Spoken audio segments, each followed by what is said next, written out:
Live in the studio with a story you'll see only on 6. Erica? Well, Alton, that's right. We're talking about the type of pain caused by a botched surgery, chemotherapy, even the stub of a toe. Chronic pain sufferers, you know who you are. Your medicine cabinet is stocked with pain pills. But you know, if they work, it's only for a little while. This new therapy, though, is healing the hurt for good. I forgot what it was like to live pain-free.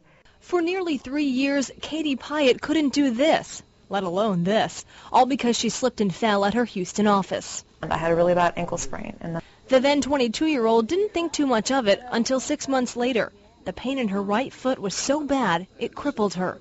It's like playing out in the snow with no gloves on and then coming inside and putting your hands underneath warm water. It's that burning. Doctors diagnosed her with CRIPS, complex regional pain syndrome.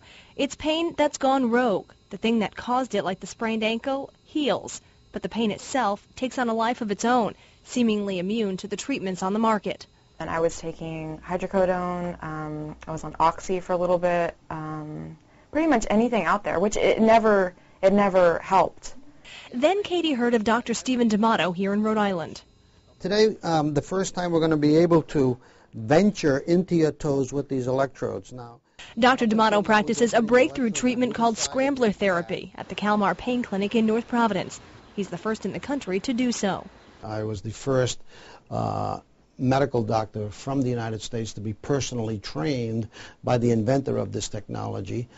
Italian Dr. Giuseppe Marineo figured out how to use electricity from this machine to not only treat chronic pain, but in some cases, cure it.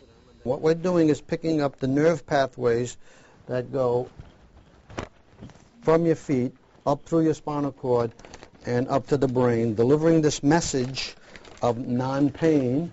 And it seems to be working. Dr. D'Amato has an 89% success rate treating CRIPS, 87% when it comes to failed back surgery. But the procedure is also effective for things like spinal stenosis, chemotherapy-induced pain, and low back pain. This should be the go-to therapy. It's non-invasive, non-chemical, and there are no known side effects. The machine puts out about as much electricity as static. But what does it feel like? Dr. D'Amato let me see for myself. It feels like a little needle, like when you're getting blood drawn. A little pinching sensation. Yeah. Nothing uncomfortable. It's not hurting. Right? Except I have a very low pain tolerance. But if you were in a lot of pain... Now it's kind of tingling. Now that's the tingling. And now this one's starting. Tingling. Exactly. And that tingling now, if you were in pain here, your pain would be gone.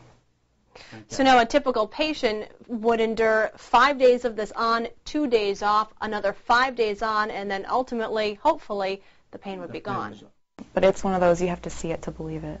Like many, Katie was admittedly doubtful about the therapy. Remember, she'd been suffering since 2008 and had undergone several unsuccessful treatments. But one day with this machine convinced her. I have no pain. I'm just so happy. I can't stop smiling now. Scrambler therapy is now being used to treat wounded soldiers at the Walter Reed Medical Center in Washington, D.C., and Dr. D'Amato is the one who trained the doctors there. Wow. John and Allison, pretty amazing, isn't it? It really is. Is this covered by insurance? It is not as of right now. They are in the process of working toward that, so if you typically have that 5 days on, 2 days off, 5 days on, it costs you about $3,000, but not everyone needs that many days depending on what type of pain and how long it's been there. That relief was written all over her face. Yeah, just to see that smile, and she told me her first day with no pain, she was just crying and sobbing uncontrollably because she thought her life was over at 22, and now she's got it back again. Awesome. Great. Thanks, Erica. Thank you, Erica. Well, summer may seem way off at this point.